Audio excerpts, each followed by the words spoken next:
السلام عليكم ورحمة الله. الحمد لله نحمده ونستعينه ونستغفره ونؤمن به ونتوكل عليه ونعوذ بالله من شرور أنفسنا ومن سيئات أعمالنا.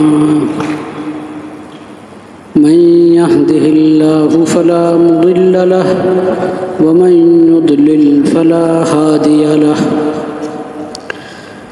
وأشهد أن لا إله إلا الله وحده لا شريك له وأشهد أن محمدًا عبده ورسوله. اللهم صل على سيدنا ومولانا محمد النبي الأمي وعلى آله وصحبه وسلم تسليما. أما بعد فأعوذ بالله من الشيطان الرجيم. بسم الله الرحمن الرحيم. قل إنني هداني ربي إلى صراط مستقيم دينا قيما ملة إبراهيم حنيفا وما كان من المشركين. قل إن صلاتي ونسكي ومحياي ومماتي لله رب العالمين لا شريك له وبذلك أمرت وأنا أول المسلمين. صدق الله مولانا العظيم وصدق رسوله النبي الكريم ونحن على ذلك من الشاهدين والشاكرين والحمد لله رب العالمين.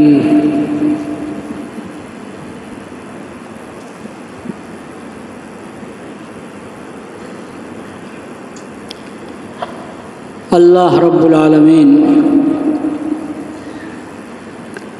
আমাদের জন্য, আল্লাহর বান্দাদের জন্য আল্লাহর নৈকট্য অর্জনের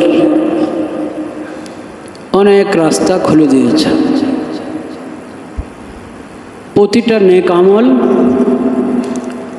আল্লাহর নৈকট্য অর্জনের রাস্তা।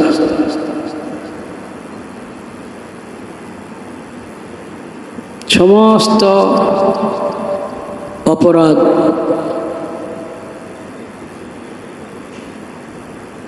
যে কোনো অপরাধ থেকেই আমি বেঁচে থাকব, বিরত থাকব, সেটা আল্লাহর নৈকট্য অর্জনের রাস্তা।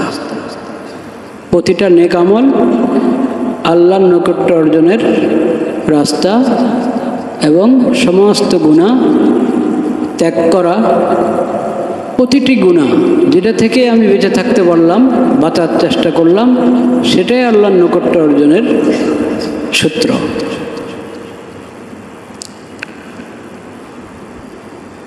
নেক আমলগুলোর মধ্যে সর্বাগ্য হলো ইবাদত। ইবাদত শ্রেণীর যত নেক আমল সব আল্লাহর নৈকট্য অর্জনের সবচেয়ে বড় মাধ্যম। সেগুলোর মধ্যে আবার ফরজ যত নেক আমল, ইবাদতের মধ্যে যেগুলো ফরজ পর্যায়ের, ওয়াজিব পর্যায়ের, ওগুলো আরো মজবুত মাধ্যম, আল্লাহর কাছে আরো প্রিয় মাধ্যম আল্লাহর নৈকট্য অর্জনের।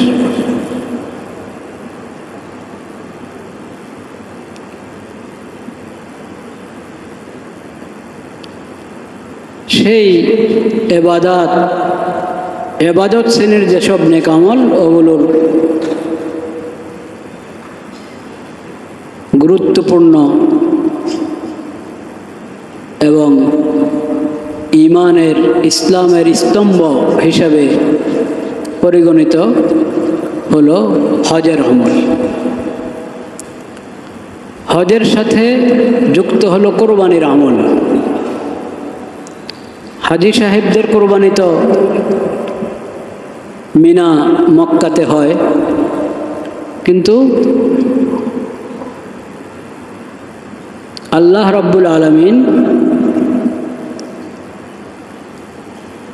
আল্লাহর ঘরের জিয়ারতকারী হাজি সাহেবদের সঙ্গে আল্লাহ সমস্ত ইমানদার বন্দাদেরকে শরীক করেছেন এই কোরবানির আমলের মাধ্যমে। হজে তো আর সবাই যাচ্ছে না, প্রতি বছর সবাই যাচ্ছে না। কারো এমনও আছে পুরা জিন্দেগি শেষ হয়েছে, তার হজের তৌফিক হয় নাই, সামর্থ্য হয় নাই, সুযোগ হয় নাই। তামান্না ছিল আল্লাহ তৌফিক দিলে যাবে, সেও হজের সওয়াব আল্লাহর কাছে পাবে, যেহেতু তার নিয়ত ছিল শক্তি সামর্থ্য হলে যাব। সামর্থ্য হয় নাই, যায় নাই, তার তামান্না ছিল, আশা ছিল, আকাঙ্ক্ষা ছিল, সে কারণে আল্লাহ তাআলা তাকে ওই আমলের সওয়াব দিবেন।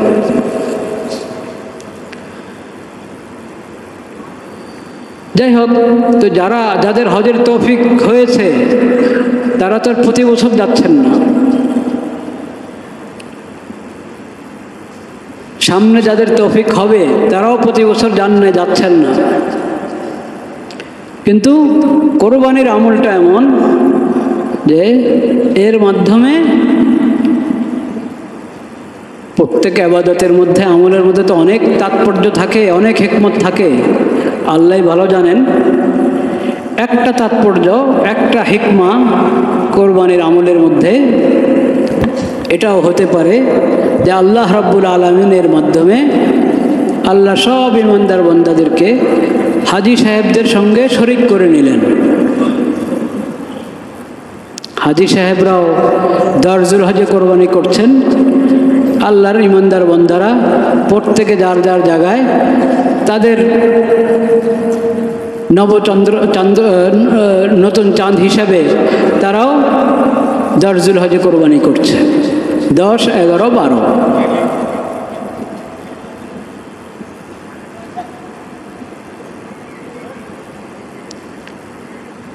কোরবানির আমলের গুরুত্ব কোরবানির নাম থেকেই বোঝা যাচ্ছে।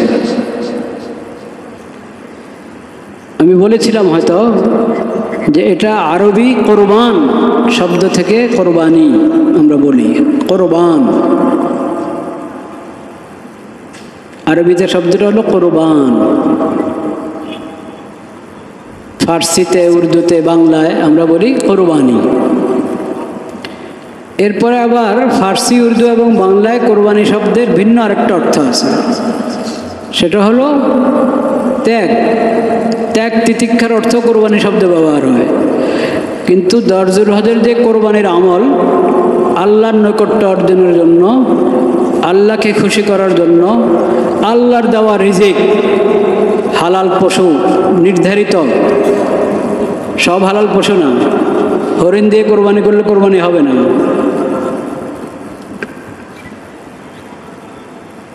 4 ধরনের পশু, একটা হলো উট এবং এই ধরনের, আর গরু, ছাগল। হলো না নাকি? 4টা হয়েছে তো।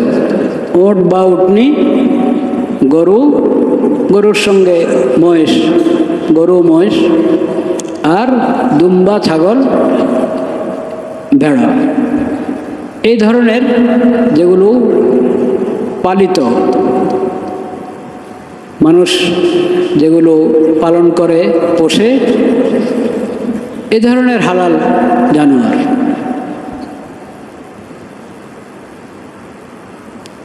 হালাল জন্তু দিয়ে কোরবানি করা,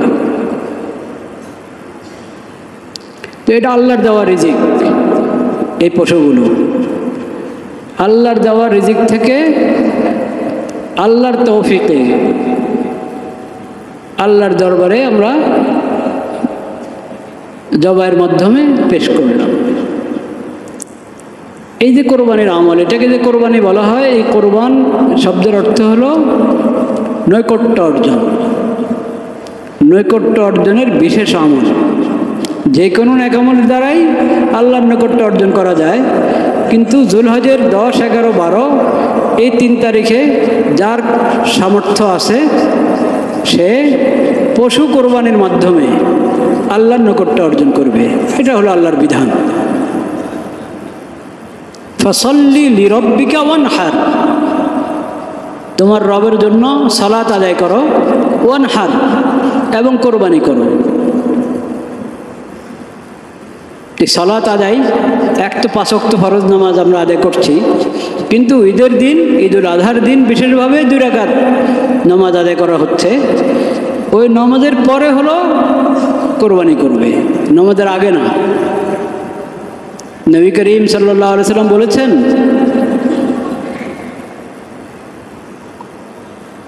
ঈদুল আজহার এই দিন, 10 জুলহজ এই দিন আল্লাহ রাব্বুল আলামিন আমার উম্মতের জন্য ঈদ ঘোষণা করেছেন।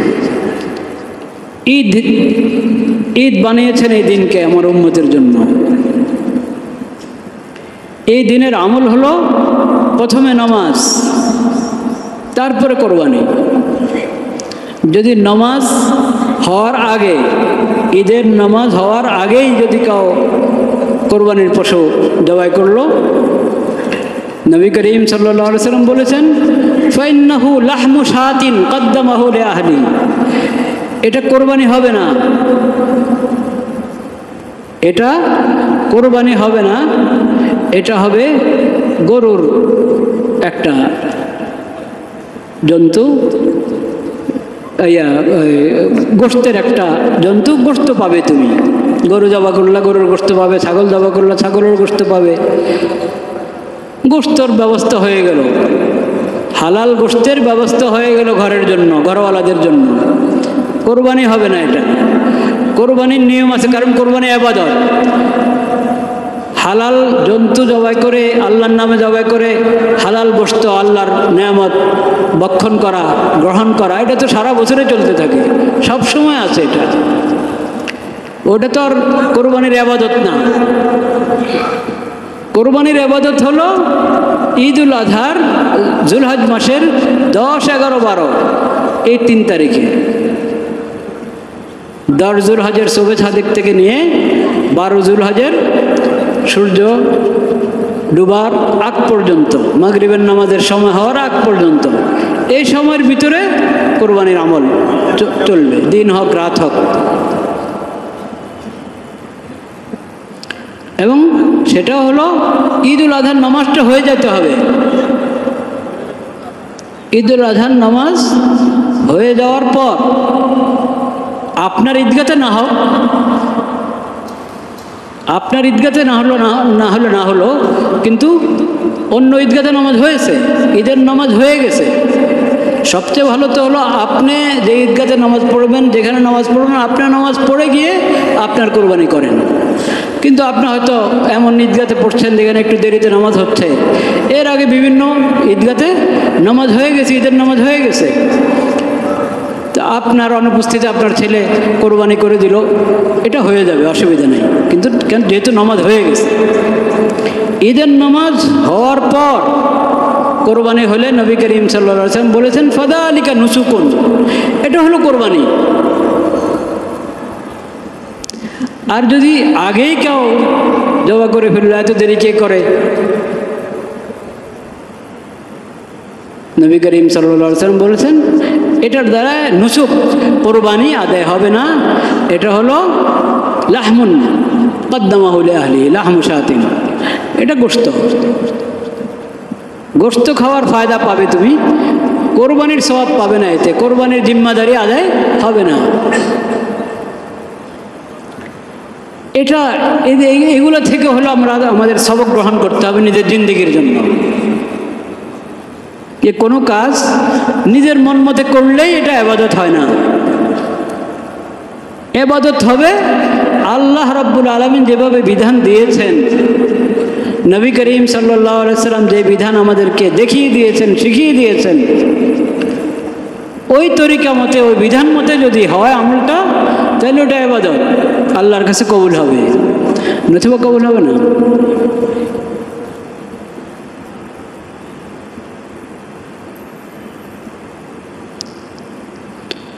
লা ইলাহা ইল্লাল্লাহ। কোরবানির শিক্ষা কি এই বিষয়ে আলোচনা হয়েছে।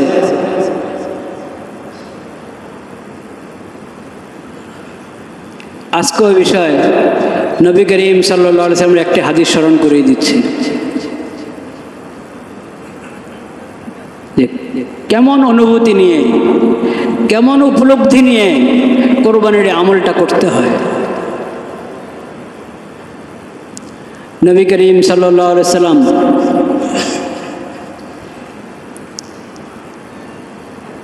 একবারের কোরবানির ঘটনা, দুম্বা দিয়ে কোরবানি করলেন। উম্মুল মুমিনিন আয়েশা রাদিয়াল্লাহু তাআলা আনহাকে বলেছেন, আমাকে ছুরি এনে দাও। ছুরি আনলেন, বলেছেন ছুরিটা তুমি ধারাও। ইস হাজি, এটাকে ধারাও। উম্মুল মুমিনিন রাদিয়াল্লাহু তাআলা আনহা ছুরিটা ধার করে দিলেন। কেন এটা? নবী করিম সাল্লাল্লাহু আলাইহি ওয়াসাল্লাম বলেছেন, ইন্নাল্লাহা কাতাবাল ইহসান আলা কুল্লি শাই। মুসলিম শরীফ সহ অনেক হাদিসের কিতাবে হাদিসটি আছে। নবী করিম সাল্লাল্লাহু আলাইহি ওয়াসাল্লাম বলেছেন কি, ইন্নাল্লাহা কাতাবাল ইহসান আলা কুল্লি শাই। প্রত্যেক বিষয়ে, প্রতিটি জিনিসের ক্ষেত্রে আল্লাহ রাব্বুল আলামিন ইহসান ফরজ করেছেন। ইহসান,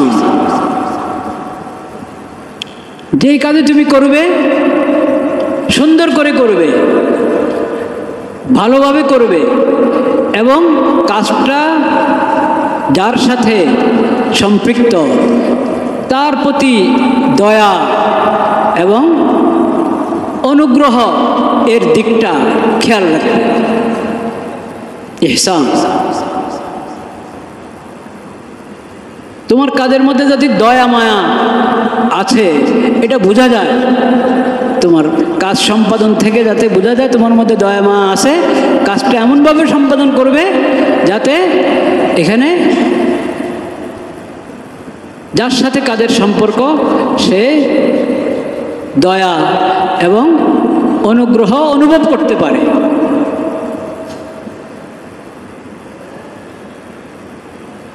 এমনি তো ইহসান, দয়া করা, সব আল্লাহ সব মাখলুকের প্রতি দয়াবান হওয়া, দয়া করা, মায়া করা, এটা ইমানি সিফত, অনেক বড় ইমানি সিফত। ইরহামু মান ফিল আরজ ইয়ারহামুকুম মান ফিস সামা। নবী করিম সাল্লাল্লাহু আলাইহি ওয়াসাল্লাম অন্য হাদিসে বলেছেন, জমিনবাসীকে তুমি দয়া করো, জমিনে যারা আছে আল্লাহর যে মাখলুক আছে তাদের সঙ্গে তুমি দয়ার আচরণ করো। ইয়ারহামুকুম মান ফিস সামা, আসমান আল্লাহরাও তোমার সঙ্গে দয়ার আচরণ করবে। আসমান আল্লাহর যত মাখলুক আছে তারা তোমার প্রতি দয়া করবে। আর আসমান জমিনের মালিক এবং খালেক যে রব্বুল আলামিন, তিনিও দয়া করবেন তোমাদের প্রতি।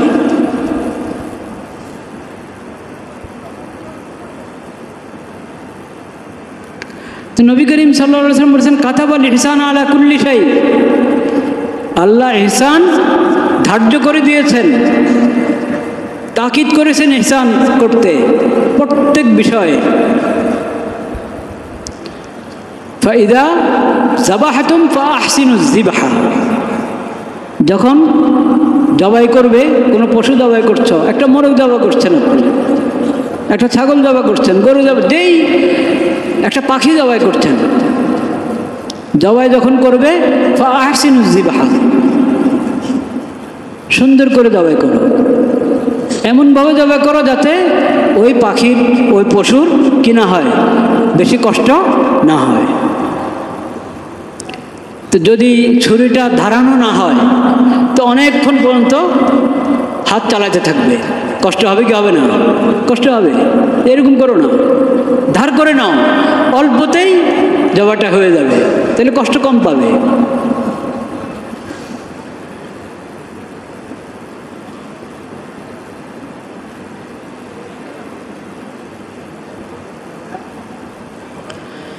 লা ইলাহা ইল্লাল্লাহ। এরপরে অতিরিক্ত 4টা রগ কাটা যাবে, 4টা রগ, কিন্তু এরপরও চালাচ্ছে ছুরি। হ্যাঁ, করে কি করেন এরকম?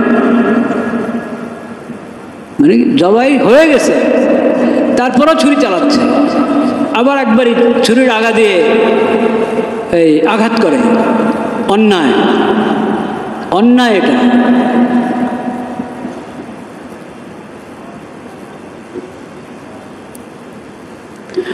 এরকমভাবে ঠান্ডা হতে হবে। জবাইয়ের পর পশুটা কি ঠান্ডা হয়ে যাবে, পুরা রূহ পুরা চলে যাওয়ার পর, ঠান্ডা হয়ে যাওয়ার পর এখন আপনি খালানোর কাজ শুরু করবেন। পায়ের গোড়াতে যে কাটা শুরু করে না চামড়া উঠানোর জন্য, অনেকেই কি করে, এখনো গরু কি করছে, চটপট করছে, হাত পা নাড়াচ্ছে, তখনও ওই যে তাড়াতাড়ি যাতে দমে যায় সেজন্য কাটা শুরু করে। এটা আরেক জুলুম, অন্যায়। এক কথা নবী করিম সাল্লাল্লাহু আলাইহি সাল্লাম বলেছেন, কাতাবাল্লাহ ইন্নাল্লাহ কাতাবাল ইহসানা আলা কুল্লি শাই ফাইদা যাবাহতুম ফাহসিনু যিবহা।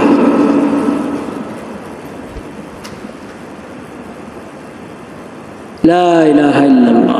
তো যে হাদিস শোনাচ্ছিলাম, উম্মুল মুমিনিন আয়েশা রাদিয়াল্লাহু তাআলা আনহাকে নবী করিম সাল্লাল্লাহু আলাইহি সাল্লাম বলেছেন, কি করো, ধার করো, ছুরিটা ধারাও। ধার করে দিলেন, নবী করিম সাল্লাল্লাহু আলাইহি ওয়াসাল্লাম জবাই করলেন। কি পড়ে, ওই যে দোয়া পড়লেন, আগের জুমায় বলেছিলাম, ইন্না সলাতি আল্লাহুম্মা ইন্নী ওয়াজ্জাহতু ওয়াজহিয়া লিল্লাযী ফাতারাস সামাওয়াতি ইন্নী ওয়াজ্জাহতু ওয়াজহিয়া লিল্লাযী ফাতারাস সামাওয়াতি ওয়াল আরদা হানিফাম ওয়া মা আনা মিনাল মুশরিকিন। আর পড়লেন, ইন্না সলাতি ওয়া নুসুকি ওয়া মাহইয়ায়া ওয়া মামাতি লিল্লাহি রাব্বিল আলামিন লা শারীকা লাহু ওয়া বিযালিকা উমিরতু আনা আউয়ালুল মুসলিমিন। কোরআনের 2 আয়াত, এটা দুটোটা দোয়াও বটে। পড়ে নবী করিম সাল্লাল্লাহু আলাইহি ওয়াসাল্লাম বিসমিল্লাহ আল্লাহু আকবার আল্লাহুম্মা লাকা ওয়া মিনকা, বিসমিল্লাহ আল্লাহু আকবার পড়ে জবাই করলেন। এরপর বললেন আল্লাহুম্মা লাকা আল্লাহুম্মা মিনকা ওয়া লাকা, আল্লাহ এই নেয়ামত তো আপনার দেওয়া, আমিও আপনার সৃষ্টি, এই পশু তো আমার না, আমি এটার লালন পালন করেছি, খরিদ করে এনেছি, কিন্তু আসলে এই পশু কার সৃষ্টি? আল্লাহর সৃষ্টি। এই পশুকে হায়াত দান করেছেন কে? আল্লাহ তাআলা। আর আমার কবজায় আসলো কার রহমতে, কার দয়া? আল্লাহর দয়া। আল্লাহুম্মা মিনকা, আল্লাহ এটা আপনার পক্ষ থেকে, আপনার দান, আপনার মেহেরবানি। ওয়ালাকা, আমি আপনার দরবারে পেশ করলাম, আমি আপনার দরবারে পেশ করলাম, আপনার জিনিসটাই আপনার দরবারে পেশ করলাম। ইয়া আল্লাহ, আপনি মেহেরবানি করে কবুল করেন, আপনি মেহেরবানি করে কবুল করেন। কোনো এক কোরবানিতে নবী করিম সাল্লাল্লাহু আলাইহি ওয়াসাল্লাম এমনও বলেছেন, আল্লাহুম্মা তাকাব্বাল মিন্নি ওয়া মিন আলি মুহাম্মদ ওয়া মিন উম্মতি মুহাম্মদ সাল্লাল্লাহু আলাইহি ওয়াসাল্লাম। আল্লাহ, আপনি এই কোরবানি আমার পক্ষ থেকে কবুল করেন, মুহাম্মদের পরিবারের পক্ষ থেকে কবুল করেন, মুহাম্মদের উম্মতের পক্ষ থেকে কবুল করেন। বলেন না আলহামদুলিল্লাহ।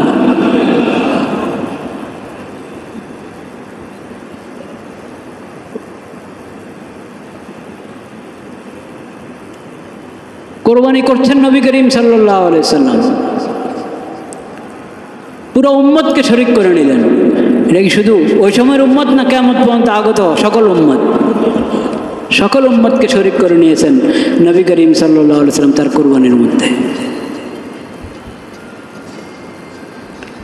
তো লাকা ওয়া মিনকা, এখানে কোরবানির আরেকটা বড় তাৎপর্য নিহিত, যদি আমরা উপলব্ধি করতে পারি, অনুধাবন করতে পারি। আপনার পক্ষ থেকে, আপনার নিয়ামত, আপনার রিজিক, আলা মা রাযাকাহুম মিন বাহিমাতিল আনআম, আল্লাহর দেওয়া রিজিক থেকে আল্লাহর শিখানো পদ্ধতিতে আল্লাহর দরবারে পেশ করো। এই জন্য এই আমলের কোনো বিকল্প হয় না। বুদ্ধিজীবীরা কোরবানির আমলের বিকল্প খোঁজে, ইবাদতের কোনো কি হয় না, বিকল্প হয় না। কোরবানির কোনো বিকল্প নেই। আপনি 10 গরুর মূল্য সদকা করে দিলেন, গরিব মিসকিনকে দান করে দিলেন 10 গরুর। এখন তো কোটি টাকার গরু আছে নাকি, কোটি টাকার হক বা কোটি টাকার বানানো হয়েছে, যেভাবে হোক। তো কোটি টাকার দামের 10 গরু, কোটি কোটি টাকার দামের 10 ওঁট 100 ওঁট এর মূল্য আপনি সদকা করে দিলেন, কোটি কোটি টাকা সদকা করে দিলেন 10 তারিখে, 11 তারিখে, 12 তারিখে যুলহজের। কিন্তু বিসমিল্লাহি আল্লাহু আকবার বলে পশু জবাই করলেন না কোরবানির নিয়তে, তাহলে কোরবানি আবাদত আপনার আদায় হয়নি। কোরবানির আবাদত আদায় হবে না। কোরবানির আবাদতের জন্য কোরবানি করতে হবে। অনেক আবার আরো বেশি বড় বুদ্ধিজীবী হয়ে দাঁড়ায়, তারা বলে যে পশুর কষ্ট হয়, পশু জবাই করার দরকার কি, এমনিও মেহমানদারির জন্য নিজেরা খাওয়ার জন্য জবাই করতে থাকে, ওখানে প্রশ্ন আসে না, ওখানে প্রশ্ন আসে না। কোরবানির সময় প্রশ্ন আসে যে পশু কমে যাবে, প্রচুর কষ্ট হবে। পশুর কষ্ট হয় কি, এটা তো আমরা দেখছি মনে হয় পশুর কষ্ট হচ্ছে, পশুর কি আসলে কষ্ট হয় কি না, এটা তো আল্লাহ ভালো জানে। আল্লাহ তাআলা অনেক পশুর মধ্যে ওই অনুভূতি দিয়েছেন যে সে আল্লাহর রাস্তায় কোরবান হচ্ছে, তার মাধ্যমে কোরবানির ইবাদত পালন করা হচ্ছে।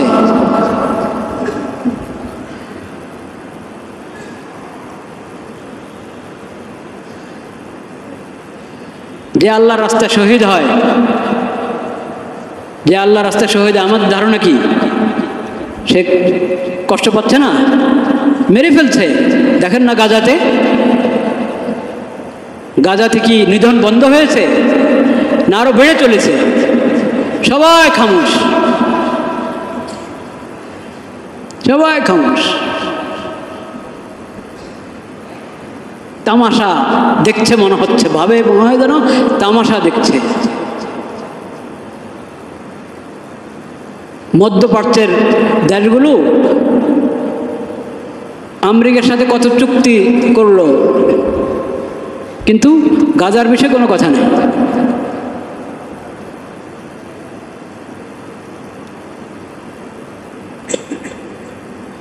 আমাকে একজন বলেছে যে আপনি ঘোষণা দেন গাজা থেকে সবাইকে আমরা এখানে বাংলাদেশে নিয়ে আসবো, শিশুদের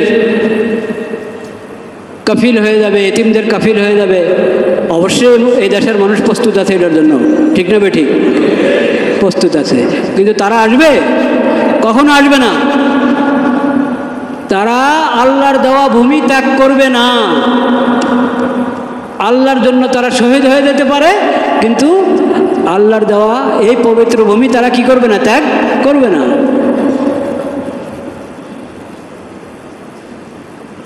কিন্তু তাদের জন্য তো কোনো সমস্যা নেই, তারা শহীদ হচ্ছে, মজলুম হচ্ছে, তাদের আখরাত নুরানি হচ্ছে, তাদের কবর নুরানি হচ্ছে, তাদের হাসর নুরানি হচ্ছে, তাদের কোনো সমস্যা নেই। সমস্যা হলো পুরা মুসলিম বিশ্বের যারা তামাশা দেখছে বসে বসে, মুসলিম বিশ্বের সরকার বলুন, যাদের কোনো টনক নড়া দূরের কথা, তাদের মনে হয় কোনো অনুভূতি নেই, তাদের ইমানি গায়রত্ব অনেক দূরের কথা, মানবতা বোধে তাদের মরে গেছে।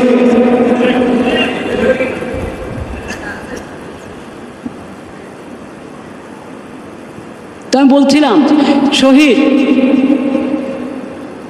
শহীদের জন্য কোনো সমস্যা নেই, যে তাকে শহীদ করছে সে হলো জাহান্নামী। সে কি জাহান্নামী। যে আল্লাহ রাস্তা শহীদ হয়ে যাচ্ছে সে তো জান্নাতি, এবং শাহাদাতটা তার জন্য রহমত।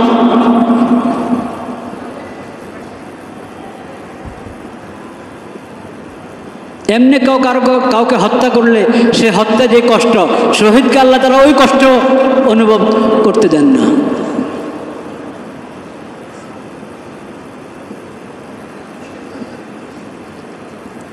তো তোমরা যদি বুদ্ধি খাটাও আল্লাহর বিধানের বিরুদ্ধে, আল্লাহর বিধানের মোকাবেলায় বুদ্ধি খাটাও যে পশুর কষ্ট হচ্ছে কি হচ্ছে না তুমি কি জানো?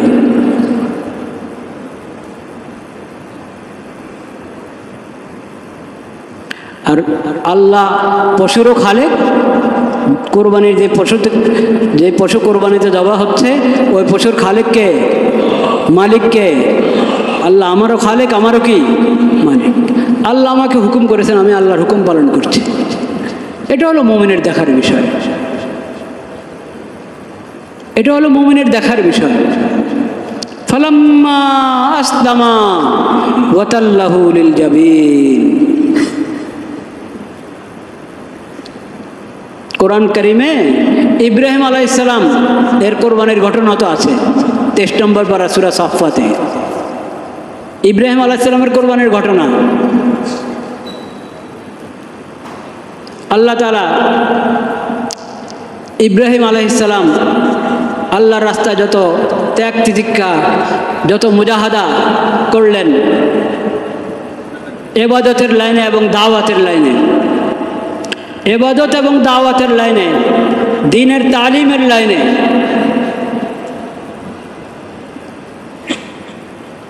ইব্রাহিম আলাইহিস সালাম যত মুজাহাদা করেছেন ওসব মুজাহাদা এই মুজাহাদা আল্লাহ রাব্বুল আলামিন কবুল করেছেন। আল্লাহ খুশি হয়ে সুসংবাদ দিলেন ইব্রাহিম আলাইহিস সালামকে, ফাবাশশারনাহু বিগুলামিন হালিম।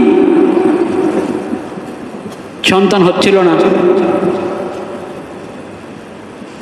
এমন বয়সে পৌঁছে গেছেন উনি, ওনার স্ত্রী। এখন আর স্বাভাবিকভাবে সন্তানের কোনো কি নাই, আশাও নেই। স্বাভাবিকভাবে আল্লাহর রহমত থেকে নৈরাশ হওয়ার কোনো অবকাশ নেই, কিন্তু স্বাভাবিক যেই দুনিয়ার নিজাম আল্লাহ করেছেন ওইভাবে আর আশা হয় না। ওই সময় আল্লাহ তাআলা খোঁজখবর দিয়েছেন যে আল্লাহ তাআলা তাকে সন্তান দান করবেন, সহনশীল সন্তান, বিগুলামিন হালিম। ফালাম্মা বালাগা মাআহু সা'য়া, ওই সন্তান হলো। সন্তানের এই পরিমাণ বয়স হয়েছে যে এখন বাবার সঙ্গে চলতে পারে, বাবার কাজে সহযোগিতা করতে পারে। ওই বয়সে পৌঁছার পর যখন সন্তানের প্রতি মহব্বত আরও বেড়ে যায়, হ্যাঁ, ওই বয়সে আল্লাহ তাআলা পরীক্ষা নিয়েছেন ইব্রাহিম আলাইহিস সালামের। স্বপ্নে দেখেছেন সন্তানকে কি করছেন, জবাই করছেন। নবীদের ওহী কি হয়, নবীদের স্বপ্ন কি হয়, ওহী। বলেন নবীদের স্বপ্ন কি? নবী ছাড়া আর কারো স্বপ্ন দলিল নয়। নবী ছাড়া আর কারো স্বপ্ন কি নয়, দলিল নয়। নবীদের স্বপ্ন এটা ওহী এবং শরীয়তের দলিল। তো উনি যখন স্বপ্ন দেখেছেন সন্তানকে জবাই করার, এই স্বপ্নের তাবির উনি এটাই বুঝেছেন যে তার ছেলে ইসমাইলকে কি করবেন, আল্লাহর জন্য আল্লাহর হুকুমে জবাই করতে হবে। ছেলেকে বললেন, ইয়া বুনাইয়া ইন্নী আরা ফিল মানামি আন্নী আযবাহুক ফানজুর মাযা তারা।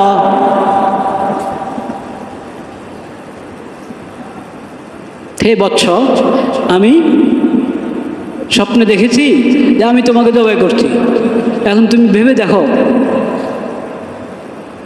তোমার কি মতামত।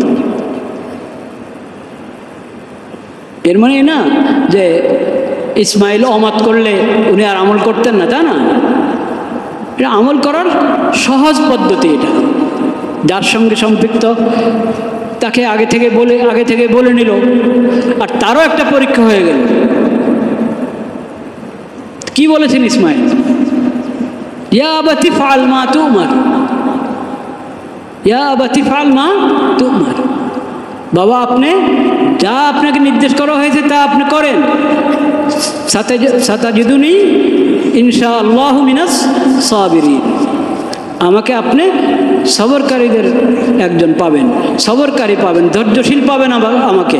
আপনাকে যা নির্দেশ করা হয়েছে আপনি তা করেন। ছেলেও জানে যে নবীর স্বপ্ন কি হয়, আল্লাহর পক্ষ থেকে নির্দেশ, নবী ছাড়া অন্য কেউ না। এখন যদি কোনো মানুষ স্বপ্নে দেখে, একবার না, দুইবার না, 3 বার, 10 বার, 12 বার স্বপ্নে দেখলো তার ছেলেকে সে জবাই করছে, জায়েজ হবে জবাই করা? হারাম। এরকম স্বপ্ন দেখলে আপনি কোরবানি করেন, ঈদুল আজহাতে ডবল কোরবানি করেন, করা জরুরি না, করলে করেন। এমনি আল্লাহর নামে পশু জবাই করে, বিসমিল্লাহ আল্লাহ করে হালাল পশু জবাই করে আল্লাহর বান্দাদের মেহমানদারি করেন, কিন্তু ছেলে জবাই করতে পারবেন না, হারাম। ওটা তো নবীর স্বপ্ন ছিল, নবীর স্বপ্ন আল্লাহর পক্ষ থেকে নির্দেশ। ওই ছেলে উনি বলেছেন ইন্নি আরা, আমি তো স্বপ্নে দেখেছি। ছেলে বলছে তোমার, আপনাকে আল্লাহর পক্ষ থেকে যা নির্দেশ করা হয়েছে আপনি তা পালন করেন। সাতাজিদুনি ইনশাআল্লাহু মিনাস সাবিরিন, আপনি আমাকে ধৈর্যশীল পাবেন ইনশাআল্লাহ। ফালাম্মা আসলামা ওয়াতাল্লাহু লিল জাবিন। আসলামা, বাবা এবং সন্তান দুজন প্রস্তুত হয়ে গেলেন আল্লাহর বিধান পালন করার জন্য। দুজন আল্লাহর বিধানের সামনে আত্মসমর্পণ করলেন। ছেলেও জবা হতে প্রস্তুত, বাবাও তাকে জবা করতে প্রস্তুত। ফালাম্মা আসলামা, এবং কাত করে শোয়ালেন ইসমাইলকে, ইব্রাহিম আলাইহিস সালাম। ছুরি চালাবেন, তখন আল্লাহর পক্ষ থেকে আওয়াজ এসেছে, ওহী এসেছে, ওয়ানাদাইনাহু আন্না ইব্রাহিম قد صدقت الرؤيا إنا كذلك نجزي المحسنين। আল্লাহর পক্ষ থেকে আওয়াজ আসলো যে এটা তো পরীক্ষা, এটা তোমার জন্য একটা পরীক্ষা ছিল, তুমি পরীক্ষায় সফল হয়েছ, প্রস্তুত হয়ে গেছো তুমি, তোমার ছেলেও প্রস্তুত হয়েছে জবা হতে, তুমি জবা করতে প্রস্তুত হয়ে গেছো, এটা তোমাদের জন্য ইন্না হাযা লাহুয়াল বালাউল মুবিন, এটা পরীক্ষা ছিল, তুমি পরীক্ষায় সফল হয়েছ, তুমি তোমার স্বপ্ন সত্য করে দেখিয়েছ। কি অর্থ? অর্থাৎ আমি সন্তুষ্ট, আমি কি সন্তুষ্ট, তোমাকে যা বলা হয়েছে, এত কঠিন পরীক্ষা, তারপরও তুমি আমল করতে প্রস্তুত হয়ে গেছো, আমি এতে সন্তুষ্ট। কিন্তু সন্তানকে জবাই করতে হবে না, সন্তানের জায়গায় জবাই করার জন্য আল্লাহ তাআলা পাঠিয়ে দিলেন, বেহেশত থেকে দুম্বা পাঠিয়ে দিলেন আল্লাহ তাআলা। সেই দুম্বা ইসমাইলের জায়গায় কী হয়েছে? জবাই করা হয়েছে। ওয়াফাদাইনাহু বিযিবহিন আযীম, মহান কোরবানির জানোয়ার জবাই করার জন্য আল্লাহ তাআলা আসমান থেকে পাঠিয়ে, জান্নাত থেকে পাঠিয়ে দিলেন দুম্বা, ওই দুম্বা জবাই করা হয়েছে। সেই দুম্বার শিং বাইতুল্লাহতে লাগানো ছিল অনেক বছর পর্যন্ত, আমাদের নবীজির জমানা পর্যন্ত ছিল। নবীজির ইন্তেকালের পরে কোনো এক সময় একটু বাইতুল্লাহর মসজিদে হারামের ওখানে আগুন লেগেছিল, সেই দুর্ঘটনায় ওই শিংটাও পড়া গেছে। নতুবা ওই শিং, ওই দুম্বার শিং যেটা ইসমাইল আলাইহিস সালামের জায়গায় বদলায় আল্লাহ তাআলা পাঠিয়েছেন সন্তানের বদলে, যেই কোরবানি হয়েছে দুম্বা, সেই দুম্বার শিং বাইতুল্লাহতে ছিল বছরকে বছর, শত শত বছর, বরং হাজার হাজার বছর। এটা হলো কোরবানি। তাইলে আরেক শিক্ষা কি পেলাম, যেটা আগেও আমরা আলোচনা করেছি, আসলামা, আল্লাহর বিধানের সামনে কি আত্মসমর্পণ। কঠিন থেকে কঠিন বিধান, সন্তানকে জবাই করে দেওয়া, এমন সন্তান 80-90 বছর পরে যে সন্তান পেলেন, এবং এই বয়সে যে উঠতি বয়স, এখন বাপের সহযোগী হয়ে বাপের সাথে এদিকে যায় সেদিকে যায়, ওই বয়সে যখন দোনো দিক থেকে পুরো আকর্ষণ একজনের আরেকজনের প্রতি, ওই সময় আল্লাহর হুকুমের সাথে জবাই করো, প্রস্তুত জবাই করতে। তো আল্লাহ এই পরীক্ষা তো আর আমাদের থেকে নেন নাই, নিয়েছেন না, নেবেন কখনো না, সন্তান জবাই করো, এই পরীক্ষা নেন নাই। কিন্তু আমাদের পরীক্ষা কি? আল্লাহর বিধান মেনে চলা, আল্লাহর বিধান মেনে চলা।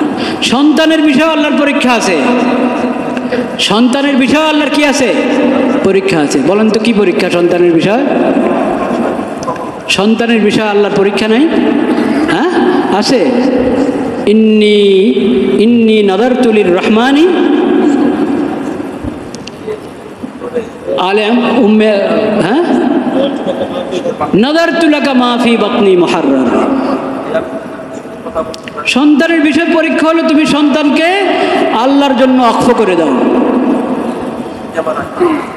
সন্তানের লালন পালন, সন্তানের ভবিষ্যৎ আল্লাহর বিধান মোতাবেক নির্ধারণ করো। এটা হলো সন্তানের ব্যাপারে পরীক্ষা। সন্তান কোরবান করতে হবে না, সন্তান আপনার।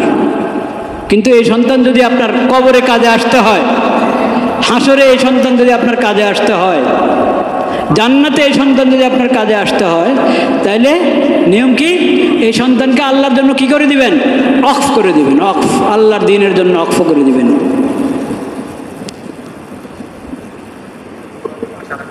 সন্তানকে মানুষ বানান, আল্লাহর নেক বান্দা হওয়া শিখান।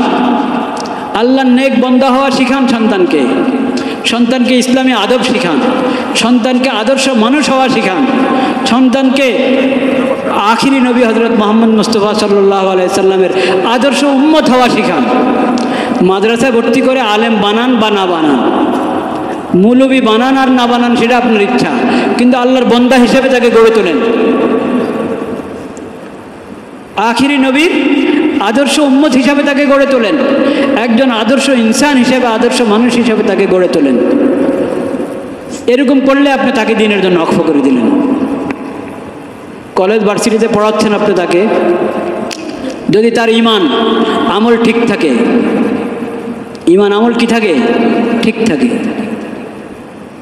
তাহলে আল্লাহর দ্বীনের, আল্লাহর মাখলুকের সেবা করতে পারবে কি পারবে না? সে পারবে। জাতির সেবা করবে, দেশের সেবা করবে। কলেজ ভার্সিটিতে পড়া না জায়েজ না, কলেজ ভার্সিটিতে পড়া না জায়েজ না, অর্থাৎ জাগতিক জ্ঞান বিজ্ঞান শিখা না জায়েজ না, ওটা জায়েজ।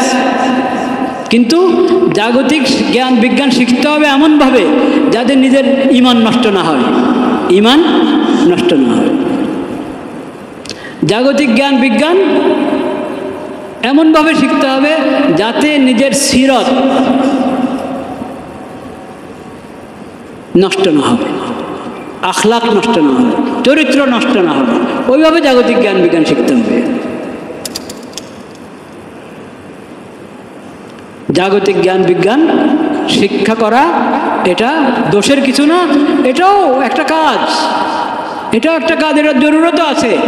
শরীয়ত কখনো এটার জরুরতকে অস্বীকার করে নাই, কিন্তু শরীয়ত বলে তুমি জাগতিক জ্ঞান বিজ্ঞান বেঈমানদের তরিকায় শিখো না, জাগতিক জ্ঞান বিজ্ঞান ঈমানদারদের তরিকায় শিখো।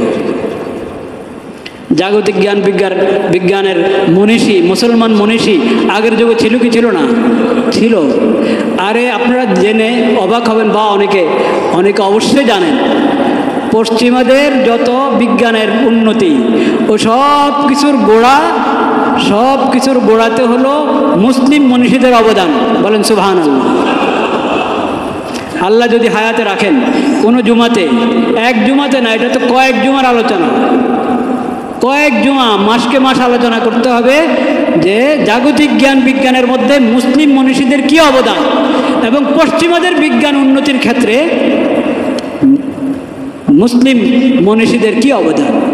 এটা লম্বা একটা বিষয়, অনেকে জেনেও বুঝতে চায় না, আর অনেকে আছে এটার জানেও না, খবরে নেই। কারণ মুসলিম ইতিহাস, মুসলিম উম্মার ইতিহাস তারা নির্ভরযোগ্য সূত্র থেকে পড়ে না।